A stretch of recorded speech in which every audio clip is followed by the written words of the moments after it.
Hey, Dan, you want to give us the intro this week for Last Minute episode 31? No? Oh, that's right, because you're not here again. Negotiations are back on yet again. Dan's vicious. We give him like a one podcast contract. Yeah, that's what...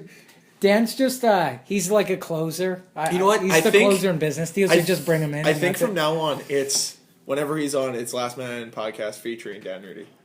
That's, you know what? Yeah, let's do that. Just to piss him off. Yeah, right on. Okay, let's do that. So it's only Last Minute podcast this week, unfortunately. Yeah, you just gotta listen to our two voices. Which, God. And maybe an occasional dog bark. You know what I just realized is all three of us have dogs that are really yappy. Like Kobe's yappy, your dog's yappy. Yeah. Like Honey and Mocha. Mocha isn't really like that yappy. No, Honey is. Honey is though. And then I didn't name my dogs. Let's preface that, by the way. Like Dan, it's evident he's a Thrasher fan because his dog's name is Covey, named after Ilya Kovalchuk. Me, I didn't get a choice in Mocha or Honey.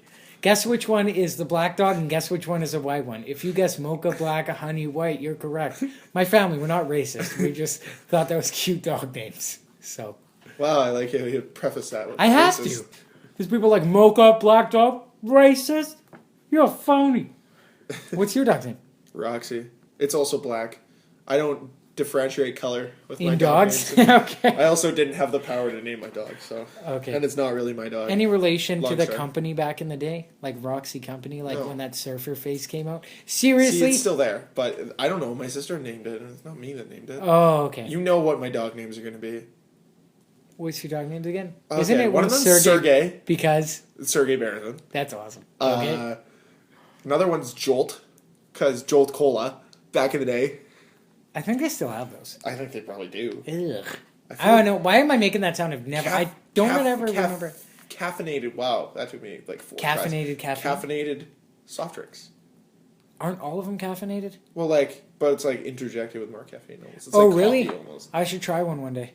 If I see it one. jolts your system. Oh, and like it would have to be like a border collie or something like that because they're high energy, right? Okay. So like Jolt, high energy. How many dogs do you plan on having? Well, like obviously they die, right? They don't live as long as us. Mm-hmm. Yeah. Okay. So if you had a third dog, Hawkeye. Hot guy. Hawkeye. Oh, Hawk. Okay. Or Why? Blackwing. Or Blackwing. Blackwing. Is it going to be a white Pomsky? Yes. That'd be awesome. Oh yeah, hockey podcast. Yeah, right. Yeah. Back to it always. Or I'll get a dog and name him Dog. My dad wanted to name Mocha Black Dog. Just cause. Hey, Black, come here. Black Dog. Hey, Blackie. Or Teho. He wanted to name Honey Teho after Tim Hortons. Just imagine running around like, Teho! Hey ho! Where you at? Honey sucks though. Honey's a bad name because we lost Honey once, so I was running around yelling Honey. And I walked past this old guy and he's like, you in the doghouse? And I'm like, no. Because I was running around like, Honey, where are you, Honey? Yeah, the old man thought he was the funniest guy ever. I was just like, thanks, old man. Like, now I appreciate it. Hi, Dan. Do you mind coming back to the podcast? We're going off the rails. We're talking dog names right now. Yeah, dog names. No? Oh, jeez. No? That's still part of your negotiation. Really? He wants cocaine now. He wants cocaine? Yeah. I think I might know a guy. It's named Zach Bogosian. Oh, that's right. You got traded. Sir, we forgot the magic word of alleged. Allegedly. Sir. Allegedly. This is why we're never going to be professionals. We're never going to get paid to do this because we say stuff like this. They're going to be, I believe in episode 31, you accused Zach Bogosian, allegedly, of course, that he sold cocaine when he clearly did not. I just mean like he might know a guy because he's into that party lifestyle. Doesn't mean he does anything. Just means when you're in a party lifestyle. But he'd be the guy to phone. I think because I'm not involved with anybody who does drugs. I think trying to track down Zach Bogosian's number would be harder than trying to track down Probably. a local cocaine supplier. This is very true. I'm sure if we made it's at 6 degree separation. I'm certain by the fourth call we'd be or fourth person in. We'd have that cocaine already in front of us. I'm just saying. So things happened. They did. Oh!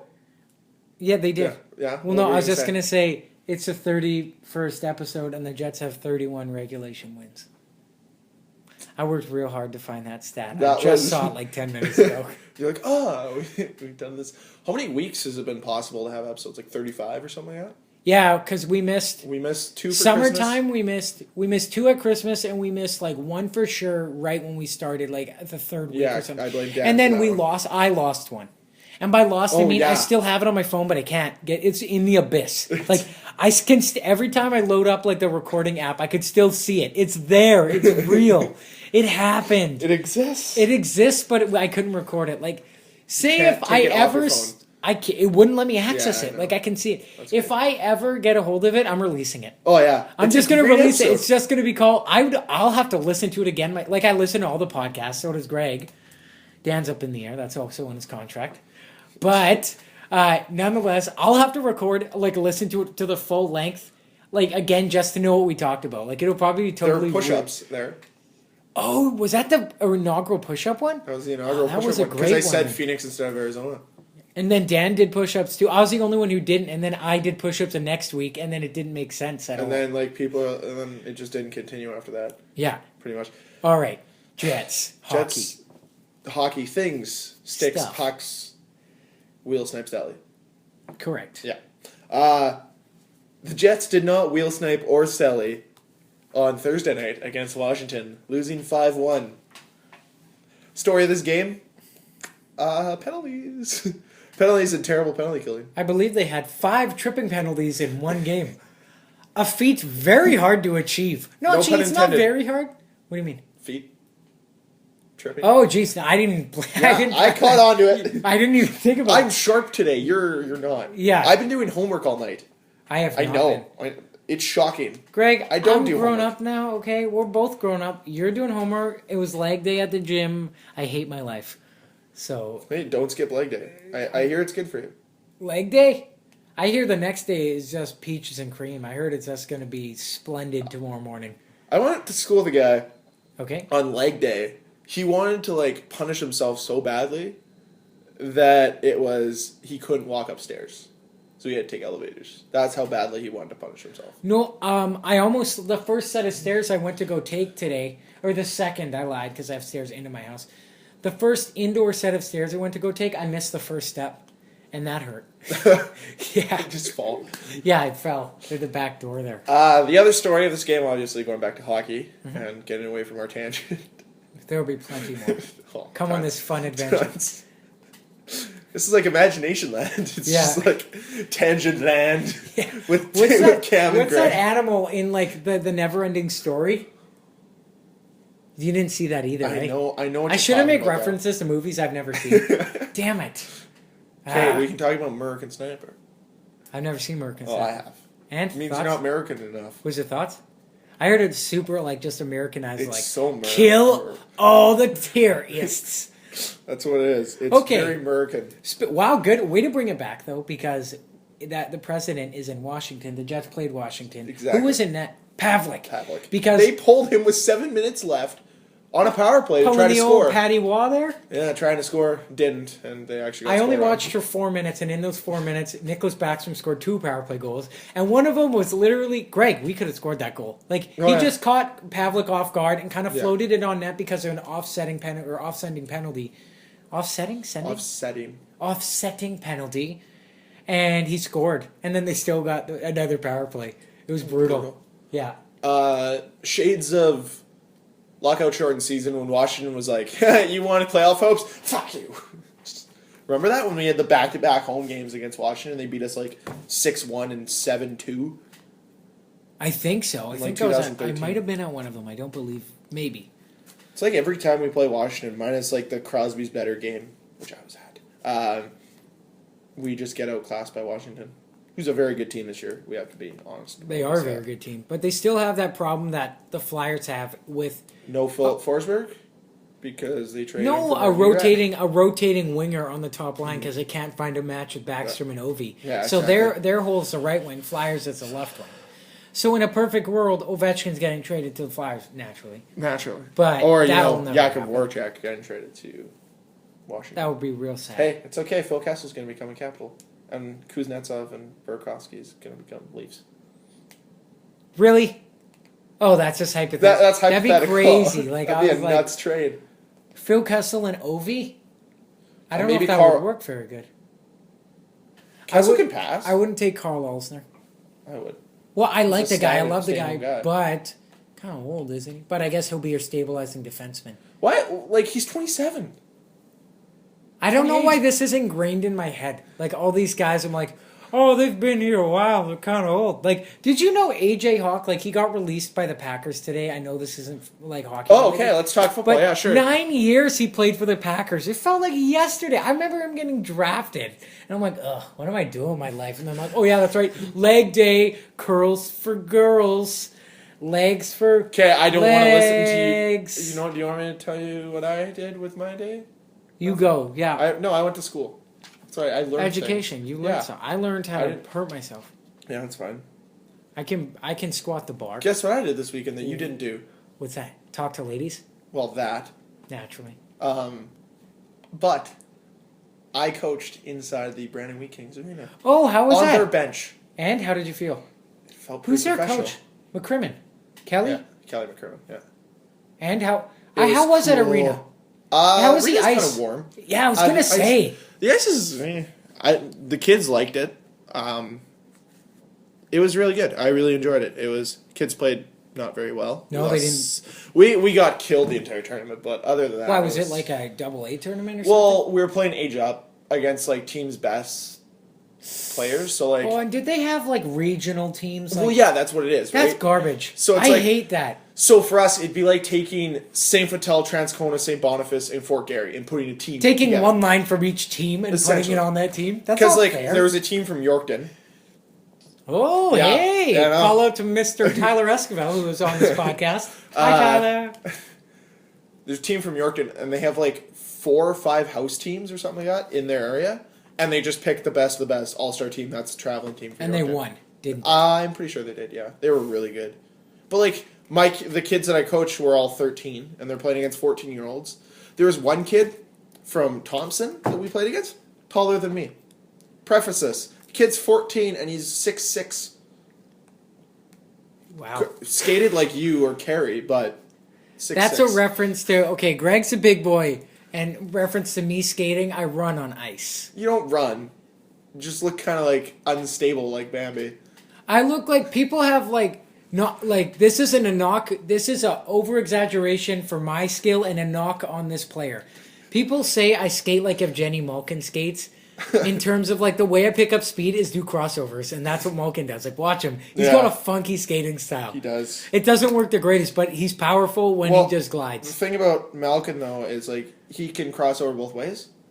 So Oh, he's got hey. more power that way because he can Of go both course. ways, and you can only cross over one way. I can only cross over to left. That's right. Both ways, backwards and forwards, though. So if you need a guy to do a lap around the rink going counterclockwise, I'm your guy. The other way, can't do it. It's over, ladies. Coach, and gentlemen. no. I'll skate No. backwards. No.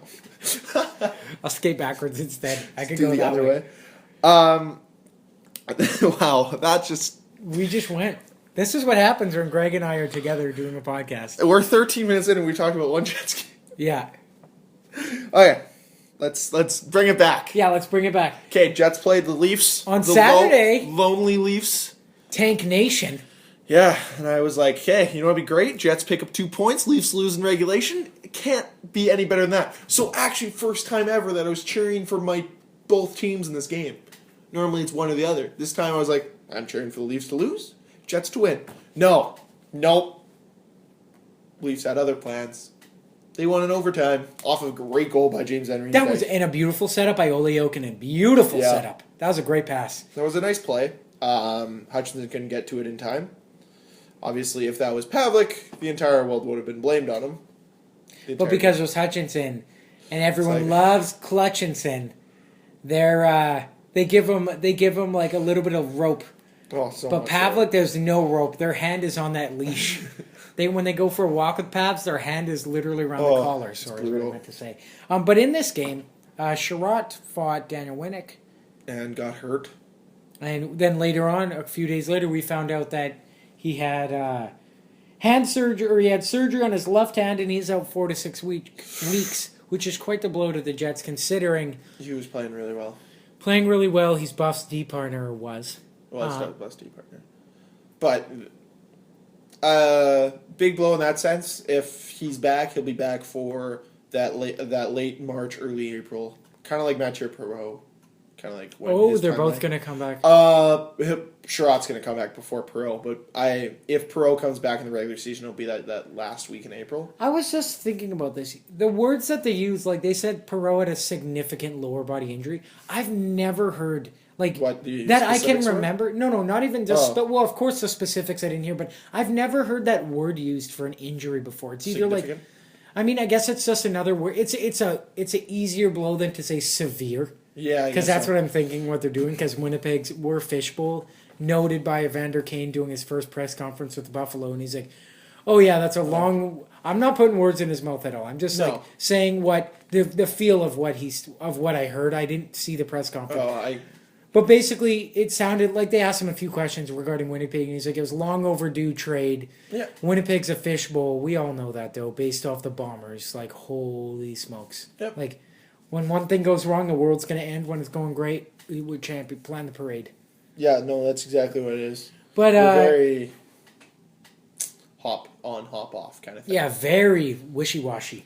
Very. And then last night, was it last night? Yes, I was there. They played. Greg, how's the game? You were in it. Yeah. Did you score last night?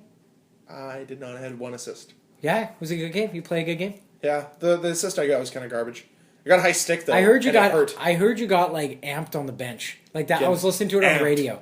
Like just I was pumped. You were pumped up. I love playing at the MTS Center. Yeah, it's my favorite arena. And if you don't understand what we're referencing, Greg, we're gonna have to post a picture like that one picture. I remember when Jamie Benn first joined the league.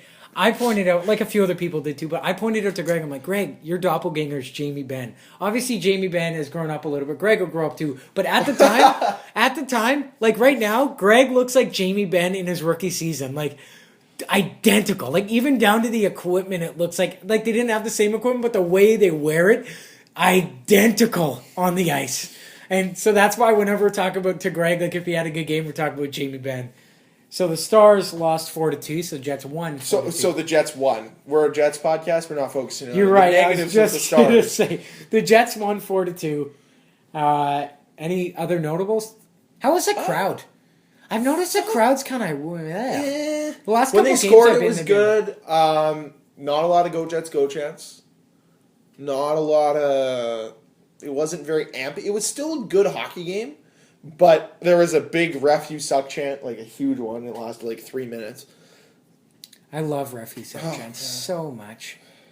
It was a pretty blatant missed call, but like everyone misses some. Yeah, Come on. You can't call every single. You know what I'd love to see if Winnipeg fans or any fans, not just Winnipeg, if the ref misses a call for the other team and it's on your guy, just start cheering like, "Yeah, ref, yeah," or like something stupid like that. You know, we would totally do that. What's that? We cheer when the other team, like, if let's say there are some. Say Wheeler blatant or like trips someone else.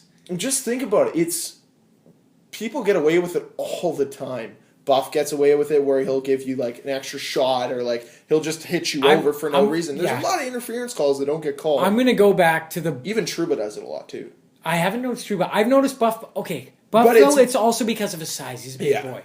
But the one call I will go back to until the NHL calls it on Buff next time it happens. He, in that Flyers game here in December, twice in a row, Buff, okay, not just Buff, it was Thorburn first, elbow Giroux in the back of the head against the boards. And then Giroux's next shift he's playing against Buff did it again. And, I thought, I'm like, okay, the first one was, that was iffy. I understood why they missed that one. But the second one, the ref was like, from me to the end of this table, which is like 6 feet long, is 6 feet away, and he didn't even call it. And I was mad. And I was doing my Flyer stuff, so I made my voice heard. There was a point last night in the game where Scheifele got, it just seemed tied up with one of the forwards. I'm going to say Antoine Roussel, but I don't really know. And they kind of were pushing and shoving, and then Roussel just started punching, like, got a couple shots in the back of the head of Scheifele. And then you just see Buff come in. Like, everyone's like, why aren't you calling that, ref? And then Buff comes in and just lays about 4 punches on him just into his own bench. It's pretty funny. Like Roussel was on the bench. No, like Roussel, they were caught like right in front of where Shane Knighty would be. Okay. And then Buff came in, like kind of pushed him into the Stars bench. No call at all from either ref, and they were watching evened it up, and it was behind the play too. So yikes. So anything else that stood out? There's no surprise that the Jets are the most penalized team. There's no surprise. We do a lot of stupid stuff. Like Scheifele took a really bad hooking call yesterday when we were on the power play. He just got a stick lateral to the guy and tugged, and it was like, and he's like, well, why was that called? And it's like that's gonna get called every time. Yeah, especially when it's lateral to the player. The one thing I did notice big time, was our speed is down big time. When Wheeler's not there, when Perreault's not there. Like, we were getting beat to a lot of pucks, like a lot of loose pucks, because Thorburn would lose a foot race, Ladd would lose a foot race, Frolik would lose a foot race, and so on and so forth. Frolik's a surprise because he's known for his speed. Yeah. Well, that's why they said they held Wheeler out of the lineup last night, because he took a shot off the foot in the Caps game. Oh, no, the Leafs game? Or was it Caps? One of the two, probably. One of the two. Terrible fans. But Wheeler, they said they held him out for precautionary reason. He got placed on the IR just because of man numbers, because we'll get to that right away. But Wheeler, without his speed, that's his main asset. Without his speed, he's just average. Yeah. I wouldn't even say he's more than average, but that's just because I'm biased. Apparently, there were a bunch of scouts at the game last night for Winnipeg and Dallas. Most notably, Carolina, Edmonton, Toronto. I don't remember who else. I've always found that kind of cool. It was. It was like, oh, I wonder where they are. The thing that I think they were looking at probably a couple things. One of them being, I think Adam Pardy has some interest, even though last night he played awful. I think there's a few teams that are interested in him. Wait, did we mention that Pardy played right wing again in the Caps game? No, we did not. Yeah. Oh, what fans are we? Because there ain't no party like an Adam Pardy. Okay. Adam Pardy's awesome. Yeah, gotcha. But he's not as versatile as Dustin Buffin. And it was awesome. I tuned in to just watch a few minutes of Adam Pardy play, and I didn't get to see it because he's not on the... No, he was on the penalty kill. He was on D, though. He was on D, yeah. He didn't... He seems so out of place playing defense. Oh, well, that's like when you're your natural position, and then you're taken out of that, you don't know what to do. Exactly. So, obviously, that was a risk that didn't pay off. So they called up Carl Klingberg to take over for him in later games. And Klingberg played in the Stars game against Brother John. Yes. They hit each other a couple times. Really? It's pretty funny. I'm surprised. Did anyone have a sign there that said, we drafted the wrong Klingberg? No. Is that mean? That's mean. That's mean. It's kind of mean. Because you know what? I don't even think I don't think Carl is that bad. I just don't think that he's never been given a fair shot. Exactly. And I think he could fill in a third-line role better than Thorburn can. Even though Thorburns playing good hockey, I think that he could fill in that role a little bit better than Thorburn. Now, here's a question. Because he didn't look out of place yesterday at all. Who? Klingberg. Oh, beautiful. Carl. He was hitting, he was involved, and he wanted to. Well, I know Carl doesn't play center. No. But would you, being a Jets fan, or quasi-Jets fan, would you because we all heard the podcast where we signed Thorburn, and we were all pretty pissed about that. No, Dan wasn't. We were. I'm not impressed with that Thorburn still. No, that was a bad deal. Now, there's another fourth liner contract up. Would you sign him? And that being Jim Slater. Would you sign Jim Slater? Mm-hmm.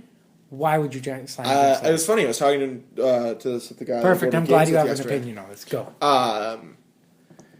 And we kind of were looking at the program. He's like, Jim Slater's played like 62 games this year. He's normally been injured, right? The first 3 years, like he was injured every year. He was injured the first 3 years, every year. Or for the first 3 years, he had like his leg, and then he had his hernia last year. Weird injuries. This year, he's played every game. Let's hope he finishes that way. I'm going to knock on wood for it. Wood. And I just think that he's a great depth center. He's a guy that you want in the locker room. He's a leader. He understands his role, too. He understands it. You don't expect... You know what you're getting with him. You're giving him money. He's you know pretty solid what at faceoffs, too. And like the thing with Jim Slater is I think that he's one of those things that he's going to help out guys like Mark Scheifele, even though they're more talented than him. He can just kind of guide them more into becoming a man of the game, I guess you could say. Like becoming a man instead of just being like this is how you play. He's always played a gritty style. He doesn't get given the most ice time, but he's still a decent hockey player, and I've always liked him. I've liked him ever since he's come here. I wish he didn't wear 19 so someone else could, so I get a number 19 jersey, because I'm not getting a Slayer jersey because I don't know how long he's going to be here.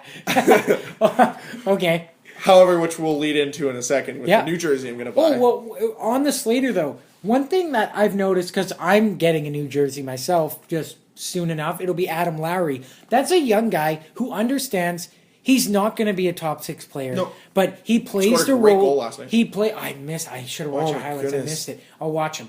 But he understands his role, but that's a player, Jim Slater, and Thorburn too. Like, let's not knock Thorburn. No, we're not. Slater, they can definitely guide Adam Lowry into what he already knows he is. Yeah, he's a third line center. And that, you know what, that's totally fine. And when the Jets drafted him, sure they didn't think of him any more than that. They weren't. I'm certain maybe second line, but that. The fact that he's playing the way he's playing, like he's played consistently. He hits everything. He's leading the team for sure in hits. And he doesn't back down. The guy's 20 and he just hits everything. And he's not fearful. And I think it's another guy you can build around.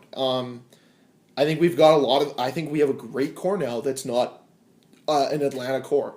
If you look, the last 3 Atlanta draft picks aren't in Winnipeg anymore. Who would that be? Burmistrov, Bogosian, Kane. They're not a part of Winnipeg. We got rid of the Atlanta core. Everyone that's here now, minus Enstrom, Slater, and Thorburn. The carryovers, yes. And Pavlik, of course. But for the most part, all the changes that they made in a short span before they moved to Winnipeg are gone. Yeah, they did. It's true. They had a quick turnaround. Well, not necessarily quick, but it's getting the job done. And obviously now they're in the playoff hunt. And we've had the debate on this podcast, will Ehlers and Morrissey play on the team next year? That means that'll be 4 draft picks that'll be on the team, Lowry, Scheifele, or 5, Lowry, Scheifele, Trouba, Morrissey, Ehlers, that'll be on the team in 5 years. That'd be nice. It's not bad, and it's a good feeling. You were just saying how he's a great third line center. He can also play wing too.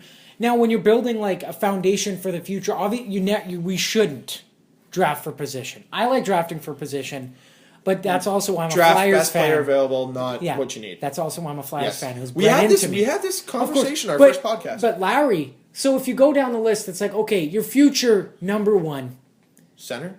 If you're hoping, I'm counting Brian Little there. Just from right now on for the next 5 years. He's a 30 goal Brian scorer. Little. He has the potential to do it again this year. Yeah. Good for him. And then you have Scheifele on the second line, anchoring that one. And then you have Lowry. And then on the fourth line, you could have Cormier. Patrice Cormier. There's Klingberg. Lots of potential for bringing in young guys there. Like Palusa's a young guy. You could have him there. You could have Cormier there. You could have Klingberg there. You could have Eric O'Dell there. There's a lot of possibilities down in the future is bright, to say the least. Joel Armia is another guy. Brendan Lemieux. Yeah. And the Jets brought in someone else new today that could actually add to their core in the future. And that would be? Yuri Tlusty from the Carolina Hurricanes was traded for a conditional 6th-round pick and a 3rd-round pick in 2016. What would the conditional be? The condition is, from what I heard, I don't know if this is actually confirmed, but this is what I heard, is if the Jets make the playoffs this year, it's a 5th-rounder this year for the Hurricanes. If it's not, it's a 6th-rounder this year, if they don't make the playoffs, of course. Okay, so if they don't make the playoffs, it's a 6th this year. If they make the playoffs, it's a 5th next year. This year. This year. Oh, 5th or 6th. Yeah, it's either 5th or 6th. Now, it's essentially... No, go. Give your analysis of this trade. No. I was just going to ask you a question like we talked about this right before, but I know almost nothing about Yuri Tlusty apart from I know he played 1 season in Toronto or 2. He played 1 season in Toronto under Maurice and 3 under Maurice in Carolina. That's all I know about the guy. And I don't know if I mentioned it on this podcast, but I know I've talked to you about it. Okay. And I felt that Yuri Tlusty would be a great fit in Winnipeg. You said it last podcast. Okay, because of Paul Maurice. Okay. And that wasn't the reason why before. I just really like what he brings. Being a Leaf fan and being as narcotic as we are, we follow the guys even when they get traded. That's why I'm a Tyler Seguin fan, because I'm like, hey, you could have been on our team. That's why I like Dougie Hamilton. Could have been on our team. Yeah. So being a crazy ass Leaf fan, you follow the guys that you wish you had. And Tolusti's one of those guys. He was drafted by Toronto and then evidently traded away to the Hurricanes for I'm going to say a bag of pucks. Let's just say. Because evidently it probably was something that didn't pan out for the Leafs. McClement, maybe? Jay McClement? McClement? No, that's too recent. Okay. It would have been like 2008. It was just in that time period where JFJ's like, I don't want young guys. I want old guys. John Ferguson Jr. What about that old guy? Cliff Fletcher? Yeah. What did he do? He was bad. He was bad too. Both of them were bad. I think they've had a bad GM until Burke. And even then, a lot of people don't like Burke. A lot of people have issues with Burke. Really? Yeah, they didn't think that he did a great job. Okay, sorry. Back to Tlusty. What does he bring? So he brings a defensive role with a guy who has some offensive upside. Like, if Toronto were to have him now, they would love him because he's a defensive forward. And Toronto doesn't have defensive forward. They don't. Who is their defensive forward now that Winnick's gone? Is JVR kind of a... Kadri would be their most defensive forward. Really? Mm-hmm. Kadri plays defense? He's one of the. I'm not trying to be He's one of the best Corsi players in the league. Oh, really? Sorry, that's right. It's not Corsi anymore. That's right. I forgot. What is that? No, now it's just shots against, shots for. Shot attempts for, shot unblocked Thanks, shots. NHL stats or whatever it's called. Jeez, have you seen that? No, the you know what? stats? I have not. Good stuff. It's not bad.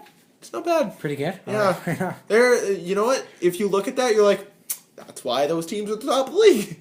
Like, it's crazy. Oh, like, look at those guys. Yeah, it's like, hey, they're all from the top teams. I was looking at... No, you know what? I lied. I was on there because I was looking at power play points. Okay. Because it's surprising the teams with the most power play point guys aren't that good of teams. Like, Flyers have their top unit. All of them are in the most, like, power play points. When their team is on the power play and there's a point scored, it's like Simmons, Voracek, Giroux, and Streit.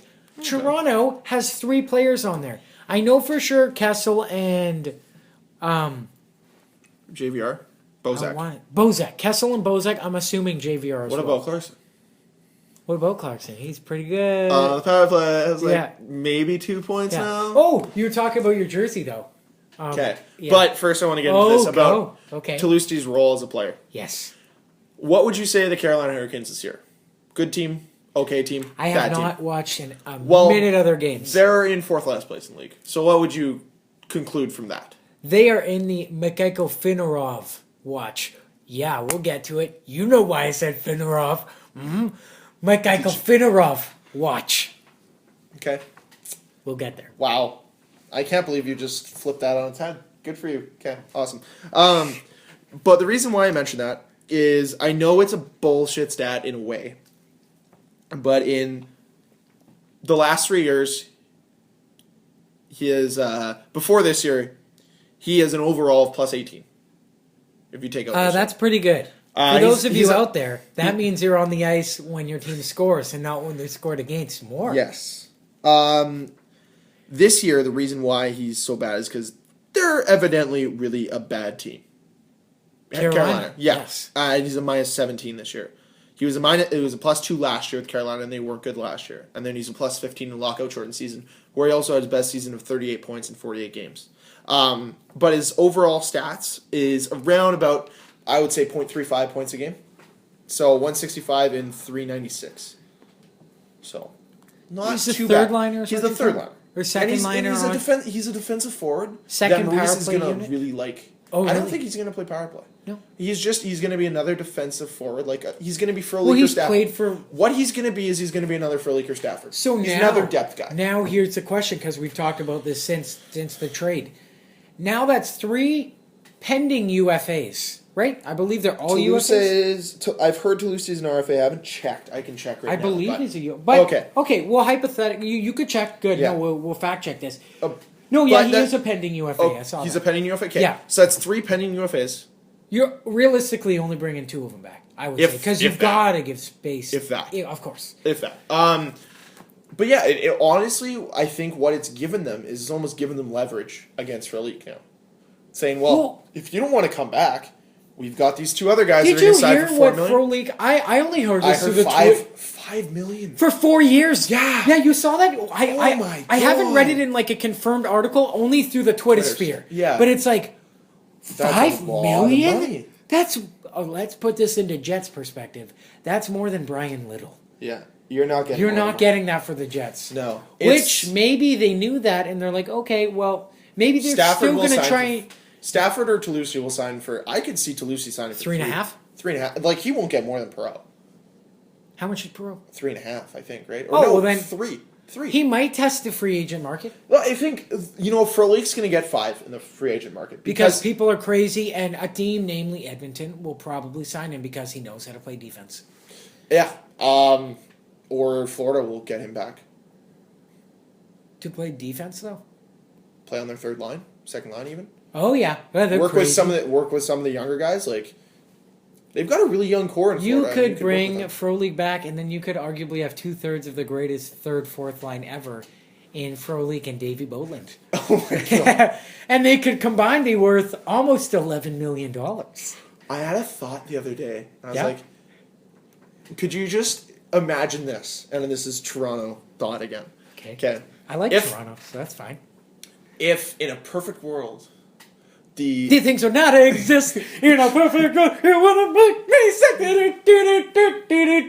sick. Make that 4 in a row, ladies and gentlemen. Perfect world, Billy. Oh my god! Yes, I did it. Okay. So, in a perfect world, the Leafs wouldn't have made those silly moves a few years ago in the summer after the lockout. Was that the Boland and Clarkson deal? Wait, you guys signed Boland? Deal.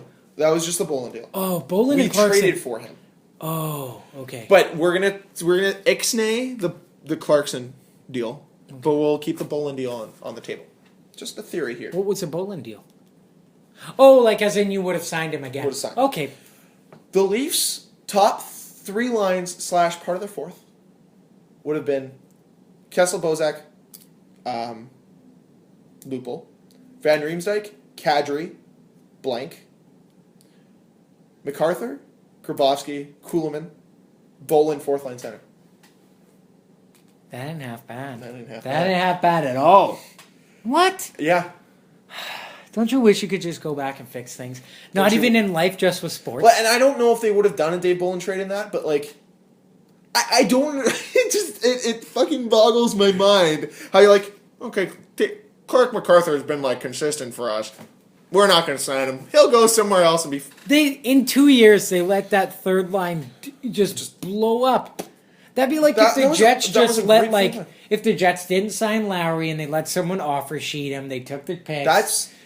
That's letting Perot, Frolik, Lowry walk in 3 years. Yeah, like if you were to sign Frolik for a $12 million contract, 3 years, $4 million each, and then at the end of those 3 years you let Perot, Lowry, Frolik walk. I don't want to watch a Jets team without. I can deal with 2 out of. If I'm being realistic, I want to keep Perot and Lowry because I know what they bring. Yeah. Not that I don't know what Frolik brings, but for the money. But still, all 3 of them, that'd be tough to deal with. It's hard as a GM, right? Yeah. You just bring in David Clarkson, though, right? Yeah. Well, back to my favorite word so far, naturally. Like, holy smokes. Like, it boggles my mind. I had that thought the other day. I was like, holy crap, they could have actually had a good team. But no.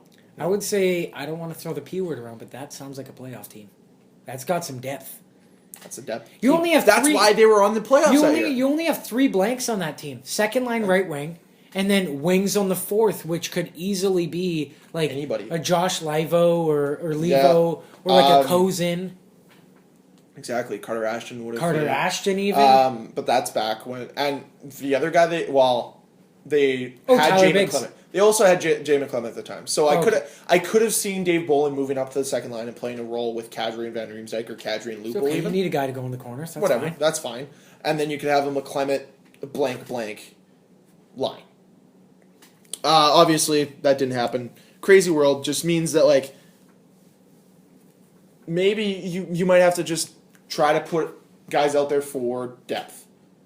So I'm going to bring this back to Winnipeg and say, I think now you've put so much stock into these guys, Stafford and Frolik. Tlusty. Oh, Tlusty. That it's almost better to sign them. Like, you got a lot out of Frolik for what you traded for him. You got a ton out of him. Now it's okay to kind of let him go? I think this is great for Winnipeg because they have leverage to get for league. They're like, it's fine. You don't want to play for a playoff team, and that honestly, if they make the playoffs, it'll be a lot harder to get rid of for league. Even if the it'll be Jets, a lot harder for league not to say yes because that's even more leverage. And you know what? I don't want to say this like the way it's going to come out, but even if the Jets, say if they make they make the playoffs, even if they get swept. This city's gonna be insane. Oh yeah, insane. Yeah, like I remember when the Moose went to the Calder Cup final. Oh yeah, it was crazy. Everyone was talking about the Moose. It's like AHL hockey. Everyone. Yeah. It's like, what are you doing tonight? Moose game, and it was even Shaw picked it up to broadcast it. Exactly. It was awesome. I was there because I. Yeah. I mean, when you're in grade, it was in grade 12, right? No, 11. Grade 11 or 12. Yeah, something like that. Either way, yeah. No. Oh wait, so it was grade 11. Yeah, grade 11. Yeah, Good every paycheck, I literally, when I wasn't, like, at the Moose, I was either doing homework or working to pay off Moose tickets. Like, that's all I did. Every paycheck was Moose for, like, 2 months. So, Toulouse is going to wear 91 in Winnipeg. Which is nasty. My new jersey, because I wear 91 for my beer league team that Cam and I play on. And 91, year I was born in. I don't know. I've always liked 91. It's a sweet number, and I can't wait because I haven't seen a player wear 91 for Jets. Yeah, and I haven't seen a customized one at the arena just yet. So yes, that'd be cool. Toulouse would be nice to see. I think he's going to bring a defensive role to the team. Right now, I think he's got something like 20 points in 60 games. Where does he slot in again? He'll slot in where Gagliardi is right now, I think, or the other place. Depending on what they do with Bufflin next game, because they play tomorrow night against St. Louis, I believe. Is that correct? They do, yeah. Yeah, St. Louis. So Wheeler won't be back for that game. He'll be back for the game on Sunday, is what they're kind of predicting. Because Wheeler was placed on... retroactive. Retroactive! Retroactive! Whoa, whoa, whoa, whoa. Retroactive! Retroactive! Activity. Yeah. Retroactive activity, IR. So, because of that, I actually have a really funny story for you from today at school. But okay. I'll be right back. I'll get to that in a second Okay. here. Oh, boy, I lost my train of thought. Nonetheless, Wheeler will be back. Because Wheeler will be back on Sunday. I think he might play that second line role. Or they'll drop Felique down. I think either way, he'll probably take Gagliardi's role. And Gagliardi's, I haven't watched a game in a little while, to be honest. Gagliardi's playing third line with Thorburn and Lowry. So it'll be Tlusty, Thorburn, Lowry? Yeah. Bet you Tlusty's real excited about that. You know what? He probably is because the Jets are right now a playoff team. Yeah, exactly. Which, now, obviously, they've made 2 trades now. 3 trades this year. But only 2, 1 player-for-player trade. But, I have Harrison was picks. And then this was picks. Don't you be smack talking. We also got Peter Budaj. Remember that one? Because we're real excited about that because they made a trade. Yeah, that's right. I mean, is that still so counting? 4 this year? But I have a theory they're going to make a 5th. Frolik. Not Frolik. Maybe Frolik. That could be a possibility. Are they going to flip Tyler Myers? They're not going to flip Tyler Myers. Okay, what's I think they like Tyler Myers. I like Tyler Myers. What if you were to flip, or maybe just throw out there, an unsigned player that you have named Jimmy Lodge? Why a centerman out of Tri-City Americans? Go on. But he may never be a Winnipeg Jet. They haven't signed him yet. Is he projected to make the NHL? I don't know. Where are you going with this? What do you want? What do you want? Him and a pick for David Booth to shore up our 4th line.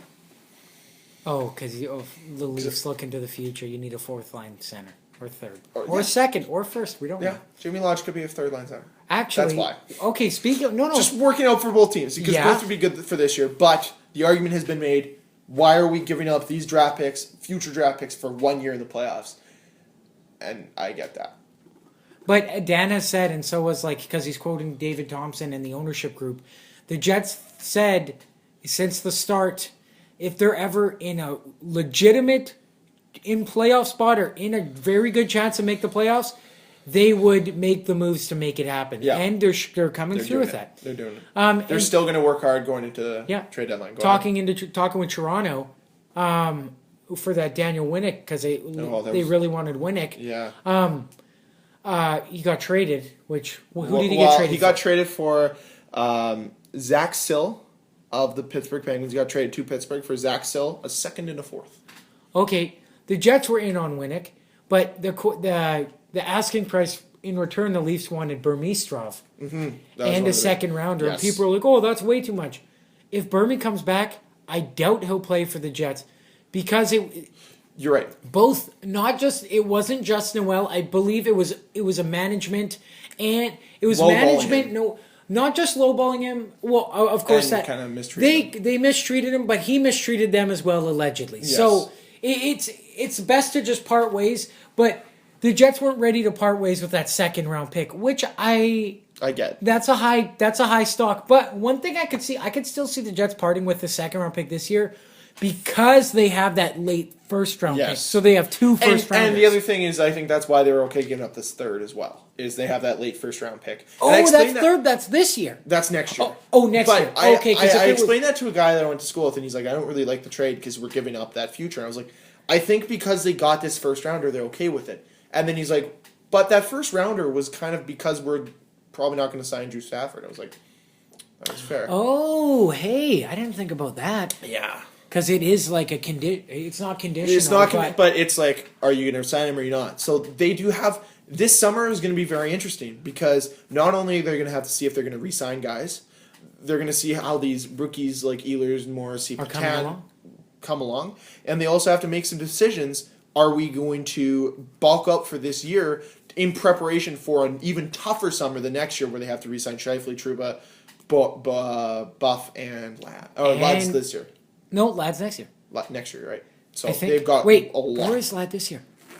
I wish Cupcake was real again. Either or. And Hutchinson. And Hutchinson. So they've got a lot of contracts. Realistically, I think, or I would like to, we talked about it last podcast, I would like for them to sign Buff this season. Me too. To ignore the hailstorm of next year's trade deadline if they haven't traded him or say if things go off the rails. Now, I don't want to deal with that. You have a theory, and I want to quickly debate this theory. We'll take about 5 minutes. Okay. You have a feeling the Jets are going to squeak and fall out of the playoffs. I think that they can still make the playoffs. I'm not going to say they will. I'm going to debate for the Jets making the playoffs. You'll debate against them. Okay. So what are your points of why they won't make it? Why they won't make it, it's solely just personal reasons, to be honest. I have the feeling of, Kate, I'm just going to use this because this is the actual example I used with someone. Now, remember when you and I watched Game 7, like with Leafs and Boston? Yes. Sorry to bring that memory up. I'm not trying to, you know what? It's going to be brought up like every day for the rest of my life. So okay. Go ahead. When that first goal was scored to bring him within 2, I believe it was Lucic who scored it. Yes. Was it? It was Lucic? Either way, whoever scored that goal to bring him within 2. Mm-hmm. Everyone kind of got that feeling. Like me, you, Dan were watching it. But everyone I know watching that, like every Leafs fan I talked to said, I knew when they got that second goal, like to pull him within 2, I knew it was over. I just got this feeling. And the way that me right now, the feeling that I'm getting with the Jets, sure, they're making moves and whatnot. But the players going down, like Perreault, Wheeler for now, but Sherratt, it's like the guys that are almost like, I know they're not the heart and soul guys, but they're big. They're like the next step down. They're going out. You're losing these guys. It's hard to replace. Like, even when Perreault was having a bad game, he'd still win those puck battles. And as you mentioned in the Stars game, they got dominated in the puck battles. It's like the little things. And with teams like Calgary and, okay, now Vancouver, they're slipping up mainly because Ryan Miller's out 4 to 6. San Jose as well. San Jose slipping as well. San Jose slipping as well. But I'm just going to focus in on the Kings and the Flames. And the Wild. Oh, right. And the Wild. Mm-hmm. Okay, let's just talk about all these teams. So the Wild, they acquired, last night, during the Jets. Sean Bergenheim. And what was it for? Third rounder in 2016. Oh, and they got a seventh rounder. As well. Yeah, the Wild. So the Wild just acquired Sean Bergenheim, which is not the biggest guy, but it's depth. And he'll bring a different style of hockey. Go ahead. Oh, I forgot to mention it. Half of Winnick's salary was retained by Toronto in the trade. That's fine. That's nothing anyway. Yeah. So go ahead. Just I wanted to remember. So with the guys behind them. Oh yeah, there's another trade. We'll mention this with LA. Andre Sekera from Carolina. They were a little busy today for first rounder and prospect.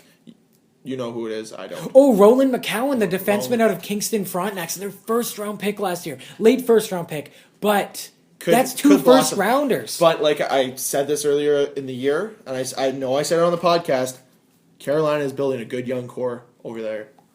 They are really good. very young core. impressed with the moves that they've made and the moves that are going to happen. Yes. Because if they stay with the course, they're either getting pick 1 or 2. Ron Francis is he's a smart gentleman. smart guy. Well, he could get another defenseman potentially. That's kind of the spot they're in right now. But continue going.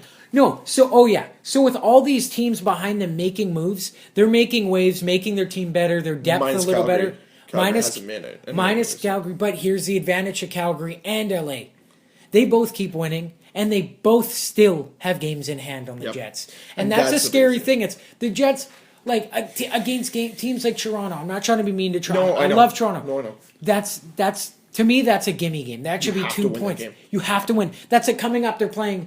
This next month is brutal. They play in the rest of the schedule. They play St. Louis 4 times. Yeah, 4. They don't have an easy schedule. You have to go at least 500 against St. Louis. Again, at least. And it's like, you cannot give up points to Ottawa or teams like that. You can't. It's over. Yeah. You have to get these points. And so it's not really like, oh, I scientifically prove this. It's just the feeling that I have is the same feeling that, like, when you're watching a game and you're like, oh, this team, like, I'll just use the Flyers. The Flyers, they'll put an onslaught of like 8 shots on net in one power play, and then I'll have a feeling like they're gonna get scored on a shorty. It's happening, and boom, 10 seconds later, shorty goal. It's the feeling that I have, but obviously feelings don't prove it at all. But I have also, I'll state it, I've made 2 separate bets with 2 separate people that the Jets will not make the playoffs. Okay. I want them to make the playoffs. I will cheer for them in the playoffs. But to be honest, I'm not picking them because if I'm betting, I bet money in the playoffs, not a lot. But I'm not picking them to win their series in the playoffs. But I will cheer for them. I'm not trying to be the anti-Jets fan. It's just the feeling that I get. Okay, fair enough. Now, the counter. Okay, my counter of why they're going to make it or why I feel they can make it. Is even though you look at all the teams behind them and you think, okay, LA, they've won 8 straight games. They won the Stadium Series against San Jose. That's something I wanted to quickly touch on, but we have now. If we're on the Stadium Series real quick, 19 teams have played in 15 games. Fun little weird fact. The division that has had the least amount of teams play in it, Central. The teams who haven't played in the Stadium Series: Colorado, Dallas, Minnesota, Nashville, Winnipeg, St. Louis. Obviously, 3 of those are getting knocked, or 2 of those are getting knocked off the list next year. Yes, and I think that a Nashville, St. Louis one will potentially happen. You could most certainly, I could honestly see a Dallas Stars game in the house that Jerry built. That'd be beautiful. That'd be awesome. Who do they play? We don't know yet. It'd be interesting. But on kind of my thought process with the Jets, and I thought. Maybe one of the takes you could also say for the Jets is right now they're benefiting from their number 1 goal scorer, Brian Little, has 24 goals this year, I believe. Mm-hmm. He's clipping a 19% shooting percentage. What happens? We talked about this before. What happens if that starts to fall off? Him and Perot had these really high shooting percentages. Sorry, the street light just went out across. Like all the street lights just went out. Oh, okay, I was confused there for a second. Sorry, I made a weird, creepy face. Yeah, I was confused. I thought maybe you saw a ghost or something. No, but no, and I thought maybe that'd be one of your arguments, which is a fair argument. Like sometimes shooting percentages taper off, sometimes they increase, and we even talked about that at the beginning of the year, how the Jets had such a low shooting percentage because they couldn't score that it eventually even out, and it has. Whatever, it all comes truth in the end. But the reason why I think the Jets are going to make the playoffs is they've made the moves, and they have the feeling in the dressing room like they can win every game. And I think that means so much to the guys in the room because they're not afraid of who they're playing that night. You know, they've gone and they've beaten Chicago repeatedly this year. And I know Chicago is only 4 points behind them, or in front of them, right? But Chicago's also starting to taper off a bit. Namely, they just lost Patrick King for 6 to 12 weeks. Yes, exactly. With a broken collarbone or clavicle. Now, obviously, they lost Patrick Sharp for part of the year, but they've lost Patrick King, which is a little bit bigger of a deal, I think. The other thing, too, is if you look, San Jose's having issues there, and Calgary may or may not taper off. They have one of the worst possession stats in the league. They're like bottom 5. So they're like Colorado, that's what Colorado was last year. And they're just going to get dominated if they make the playoffs. Sorry, Calgary fans, but it's going to happen. I'm sorry. I want them to succeed. Don't get me wrong. More Canadian teams, the better. but they're playing well enough right now to be a playoff team. I understand their schedule sucks, but here's the one thing that they have that other teams don't. You see a team like LA, they have, I believe, 3 games in hand on Winnipeg. Calgary, 2 games in hand. That means they're going to have to play weeks where they might have 3 weeks in a row, 4 games, with the Jets only play 3. That gives the Jets extra time to heal and play fully for those games, opposed to playing beat up all the time. I remember, it's one of those things. Toronto has always been one of those teams that has more games played than others. And it's just, they've never made the playoffs other than 1 year. But it gives you more of a chance to heal. And that's why one of the reasons I think, and I truly believe, that Toronto always has hot streaks sometimes in March. When they weren't making the playoffs, they were playing well in March to play themselves out of a bad playoff position, out of a bad draft position, I guess, or a good one, whether you like it or not, to like 10th in the league. They're moving from 14th in the East to 10th because they had 17 games when everyone else had 20. And it just gives you extra time to heal. And I think that's going to be good for Winnipeg. And it's going to give Maurice some more time to mold guys like Stafford and Tlusty. So, personally, I want them to I'm hoping for the best, expecting the worst, which would be not playoffs. But here's my other point. How long have you been saying it, and I'm sure I've said it as well, that the Jets won't be in the playoffs, and they just haven't tapered off? They haven't fallen out of the playoff spot in how long? I'm confidently going to say since about 3 weeks into the season, I've been saying especially recently, because we know how the Jets do in March. That yes. March slide, this is now is when the crunch time is. They're starting to lose a bit, tapering off a little, but March, they've statistically done horrible in March. They're not like as a franchise, not just as Jets. Mm-hmm. Agreed. Obviously, it's going to be a very exciting road. Still lots of hockey to play. Yeah, they have 20 games left. 22, how many wins do they have to secure? 12, I believe.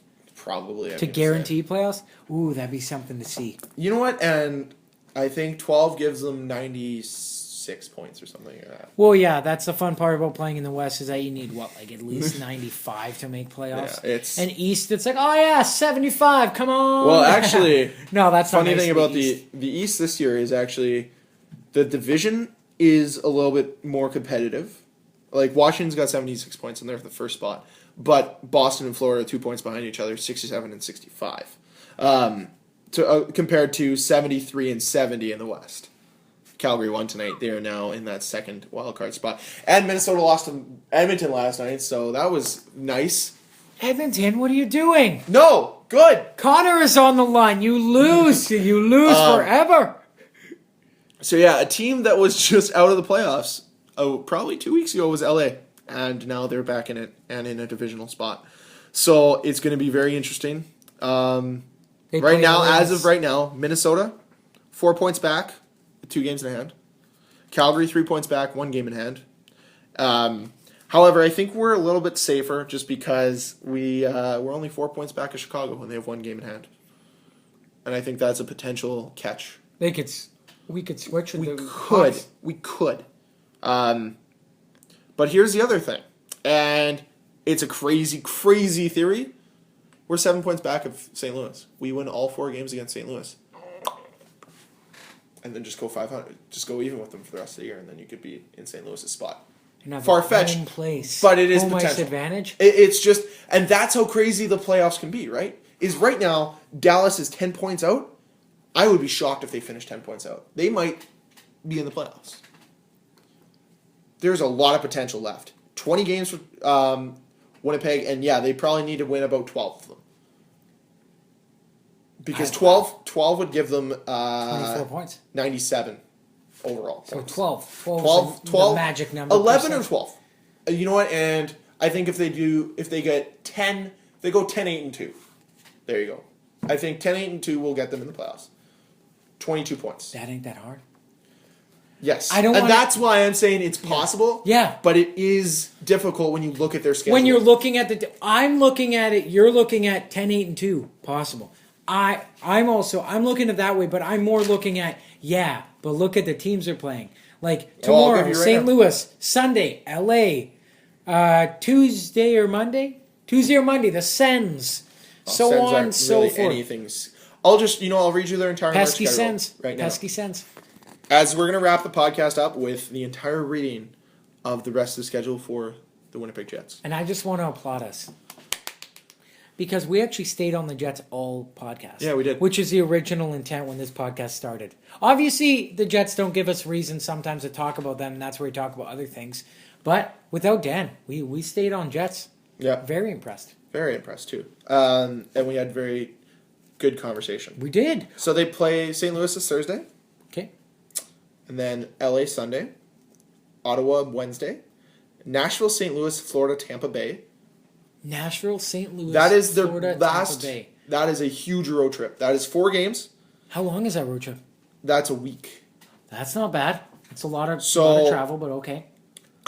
If they can pick up 5 of 8, that's honestly, I think, the magic number for Winnipeg right now is 5 of 8.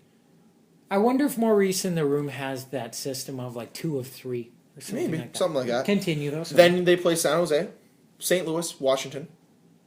Then they go Edmonton, Vancouver back-to-back, which are 2 big games. They better win those ones. Then they better win those ones. Then they play the Devontae Smith-Pelly Montreal Canadiens. Right. Who was traded from the Anaheim Ducks to Montreal for Yuri Sakak. Why? Sakak couldn't get in the lineup. Sakak couldn't get in the lineup. I don't care. I say his name how I want to. You do what you want. Sakak couldn't get in the lineup. Fuck you. Great pickup, though. Yeah, for both teams. The Montreal signed him as a free agent from the KHL this year. Mm-hmm.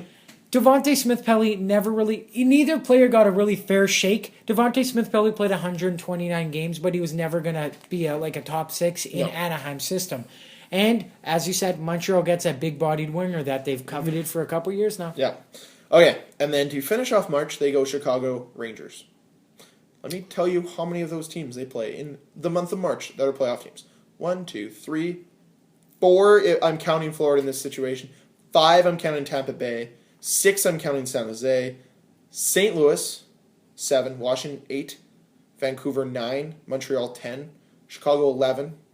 New York, 13. Every game they play. And they play 15. The only 2 teams, Ottawa and Edmonton. And obviously I'm being generous to both Florida and the Sharks by saying they're in the playoffs. Fine. Because they're in the chase. Even 11 of 15 are already in playoffs. Okay. Unbelievable. That's a tough schedule. But 11 of 15, if they can go, let's say, 9-5 and 11-15, 9-5, that's 14-1. Wait, what? 9-5 and or 9. Oh, the 9, record. 5, okay. Yeah, as a record. 9-5-1, not out of reach. No, not. It is maybe like an 8-6-2 is a little bit 8-6-1 is a little bit more kind of realistic. Mm-hmm. Very possible. Then their final end of the year: Vancouver, Minnesota, St. Louis, Colorado, Calgary. Say that a little slower. Vancouver, Minnesota, St. Louis, Colorado, Calgary. There's only one game that they shouldn't win, and that's St. Louis. And they better put up a good fight. All the other ones, I expect them to win. You have to, especially to make the playoffs. So what did I say? Maybe Minnesota, you'll pull out a shootout win. Okay, 10-8-2. That's what I said. Okay. There's 5 games in April, and you're saying those are all big games. That's potential. I'm going to say they're going to lose 2 of them, one in the shootout. So if they go naturally, if they can go 3-1-1, that means that they only need to go 7-7, 7-7-1, or 7-8 in their other stretch, or 7-7-1. Yes. In March.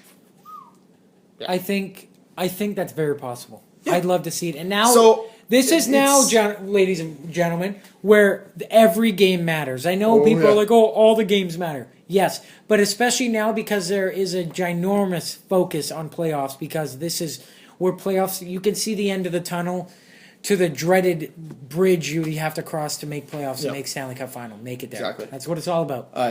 So, thank you everyone for listening. And I'm going to ask Cameron a question to finish this podcast off. Who is going to be dealt the trade deadline? Who's going to be dealt? Yes. What, anyone? Yeah, just a player that you think is going to be on a different team on Tuesday. Can you give me a few options? Give me the top 5 available players. A lot of them were traded today. Your Tlusty was up there. You know what? I'm going out there. Yeah. I'm going to say Frolik. Okay. Interesting. For what? I don't know, but I'll say Frolik. I don't necessarily feel Frolik leaving, but especially bringing in Tlusty. Apparently they're friends, but Yeah. no, you know what? Not Frolik. Pavlik Not Frolik. Okay. That's a good question. I believe Vermette's still there. You think Vermette will still be a Coyote? I don't see him getting traded, but price is too steep. You know what? I'm going to name a team who will acquire someone. The Ducks. The Ducks are going to pull something that everyone will be somewhat shocked by. They'll get a defenseman. Probably, maybe Zimmek McCulloch, depending how his health is. That is a potential. A physical and all that? Yeah, because I think he's hurt at the moment. Oh, really? Or something. I can't remember his day-to-day. I don't have all the facts in front of me. So I wouldn't be able to confirm or deny that. I'll say the Ducks. Well, how about you? I'm going to say Washington's going to get someone. And they're not going to do a stupid Martin Rat for Philip Forsberg trade. They're going to make a smart, calculated decision and get Antoine Vermette for a first-rounder because that's something that they would do. Really? And no. Vermette... I'm joking. That was a joke. That was sarcastic. Okay. But I still think Washington's going to acquire a guy. Who... If Carolina wanted to retain some salary? Semin. Bring him back? For what, a third rounder? How much are you talking? 15%? I wouldn't go over 20. Retaining, that's a lot of money. I think it's only a 1-year deal, though. Oh, he's only got 1 year left? I think he's only got 1 year left. I thought he had a few left. Or was it a 7-year deal? Did he sign a 7-year deal? Maybe a $7 million. Sorry, I'm going to correct that. It's not going to be Semin. Yager to the Caps, calling it. Wow. I'd love to see that. I'm going to go with that one. But I'm still saying Ducks are... The other guy that probably is going to be on the move will be Olli Jokinen as well. And I could also see him end up in Washington. Oh, all right. I think Washington's going to make a big move at the deadline. I just don't know what. That's my feeling about the Ducks, so maybe both will do it. That'd be interesting. That'd be cool. But for right now, it's set up. It's not going to be that exciting. But we'll find out next week, obviously. Detroit could also acquire someone. Yeah. Well, next week we do it a day early. Are we doing it Tuesday next week? Are we going? Well, I don't know. It's up to you. That decision is to be made off the podcast. So, closing words. I burped. Well, thank you very much for tuning in, everybody. Hope you didn't mind our dog talk. Yeah, or all our other rant, but we did pretty good. Okay. Very proud of us. All right, have a good one, guys. Hey, guys, sorry we left out one of the biggest segments of Last Minute Podcast because we were too excited. So we have now changed the name for the third time. It's a Mikhail Finarov watch. Why? Provorov. Ivan Provorov, or Mikhail Finarov. Okay, but because of Ivan Provorov, because his stock has just shot up because he's almost. I don't think he's ready next year, but maybe he could be impressing a lot of people. And he could push Noah Hannafin to be the very first. Like he could be the first defenseman taken. So right now, 5th last is Toronto, 4th last is Carolina, 3rd last is Arizona, who's just playing terribly. They want to tank. They're 1-8-1 in the last 10. They've lost 8 straight, convenient that the NHL owned Coyotes. I hate the Coyotes. Continue. Edmonton 2nd last, Buffalo being last place still. But hey, you know, Edmonton and Buffalo keep beating teams that are in the playoffs to help out Toronto achieve that McDavid pick. That'd be nice. But any of these guys I think would help out Toronto. Could you imagine Toronto with Provorov or Hannafin with Gardner and Riley? I'd love to. But Greg, I just had like an image in my mind because for the last 2 years we've watched draft. It's it's basically like a tradition. It's a tradition. I just had like an image. What if Toronto wins and how would you react?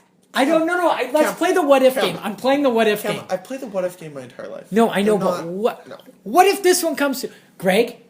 Okay, here we go. What if I'm going to trade you in this? Because we talk hypotheticals everywhere all the time.